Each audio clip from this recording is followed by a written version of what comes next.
پہنچے ہیں کہ پاکستان میں حقوق سب کے ہیں، تمام سیاسی جماعتوں کے ہیں، تمام چیزوں کے ہیں، ہر چیز کا حق ہے، لیکن اگر حق نہیں ہے تو دینی لوگوں کا نہیں ہے، اگر حق نہیں ہے تو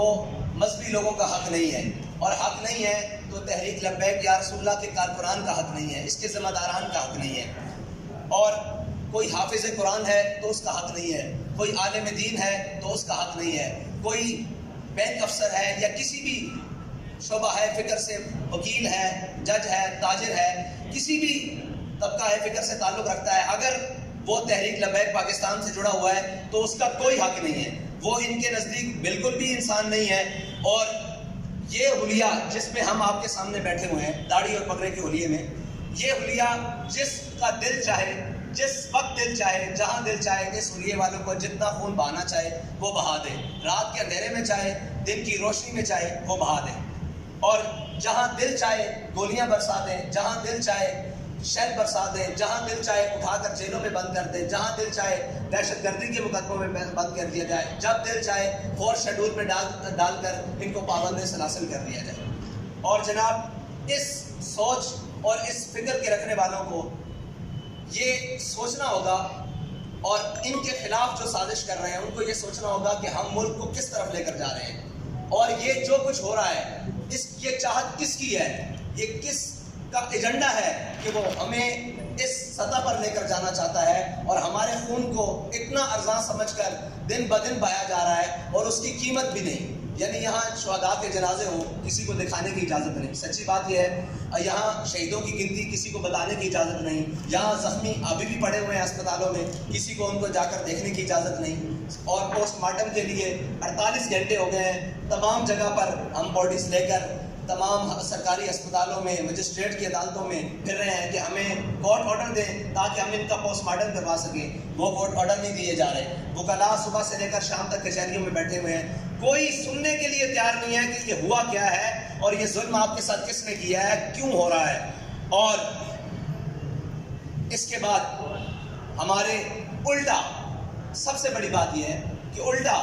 جن کو شہید کیا گیا ہے ان کے اوپر ایف آئی آر درج کرنی شروع کر دی ہے۔ مطلب اس کا تو جواز، اگر ہم وہاں دھرنا دے کر بیٹھتے،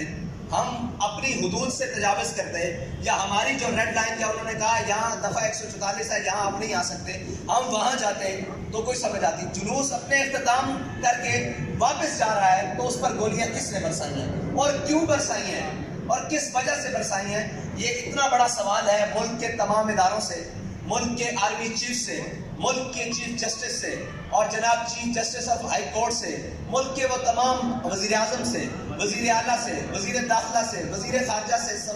ملک کے تمام بڑے مطلب کلیدی عہدوں پر بیٹھنے والوں سے یہ سوال ہے کہ یہ کیا ہوا ہے آپ کے نیچے، آپ کی بسنے والی رعایا کے اندر، اور یہاں پر اس روٹ کے اوپر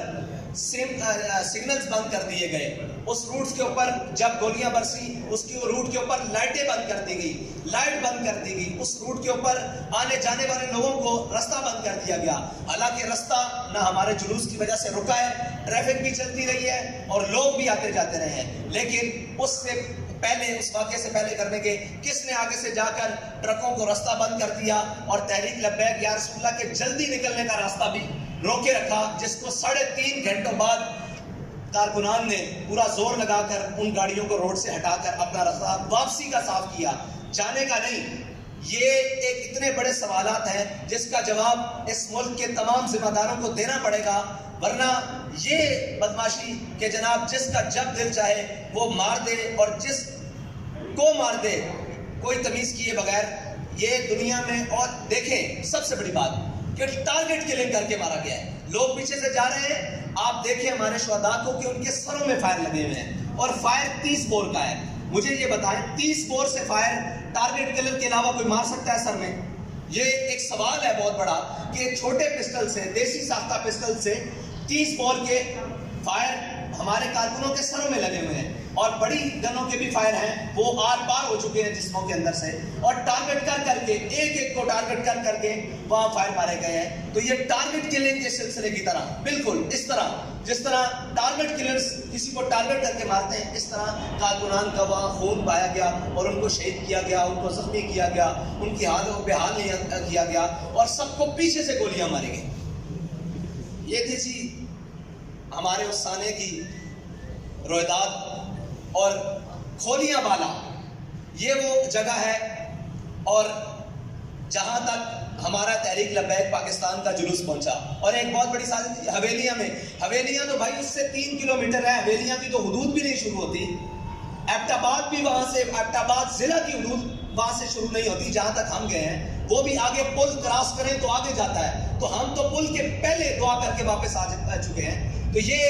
سازش کی جا رہی ہے جی حویلیاں وہاں پہ فرقہ وارانہ تھا، بھائی ہم وہاں گئے ہی نہیں، وہاں پر دفعہ 144 ہے ہی نہیں، وہاں پر کوئی مسئلہ ہے نہیں، ہم تو پہلے اپنا جلوس ختم کر کے واپس ہو رہے ہیں، اور جلوس ختم کرنے سے پہلے ہی انہوں نے شیلنگ سٹارٹ کر دی اور آوازیں آنے لگ پڑی۔ ہمارے پاس وہ ویڈیوز بھی ہیں، وہ لوگ چلائیں گے کہ جب ہم اعلان کر رہے ہیں کہ ہم واپس جا رہے ہیں اور ہم نے ختم کر دیا واپس چلو، یہ شاہ صاحب بھی اعلان کر رہے ہیں، میرا بھی اعلان موجود ہے ذمہ داران کا، اس کے اندر فائرنگ کی آواز باقاعدہ سنی جا سکتی ہے کہ اس وقت فائر کھول دیا گیا کہ آپ آگے کیوں نہیں آ رہے، آپ اس جگہ پر کیوں نہیں جا رہے جہاں پر فساد ہے، آپ یہاں سے واپس کیوں جا رہے ہیں۔ تو ہمارا جلوس زیادہ کلومیٹر بنتا ہے، 4 کلومیٹر، لیکن ہم احتیاطاً کہہ رہے ہیں کہ 3 کلومیٹر کنفرم ہم وہاں سے اپنے مقام سے جہاں پر بھی وہ جلوس کا مسئلہ تھا، حویلیاں بازار اس سے بھی آگے جاتا ہے جہاں کا معاہدہ ہوا ہے، حویلیاں بازار مین جی ٹی روڈ سے اس سے بھی اندر ہے، لیکن مین حویلیاں بازار جہاں سے حویلیاں شروع ہوتا ہے وہاں سے بھی 3 کلومیٹر پہلے ہم نے جلوس ختم کیا، اور یہ ایک بہت بڑا سانحہ گزرا ہے، اور جان بوجھ کر تحریک لبیک پاکستان کو اس آگ میں دھکیلنے کی کوشش کی گئی ہے، لیکن انشاءاللہ وہ ہر چہرہ بے نقاب ہوگا۔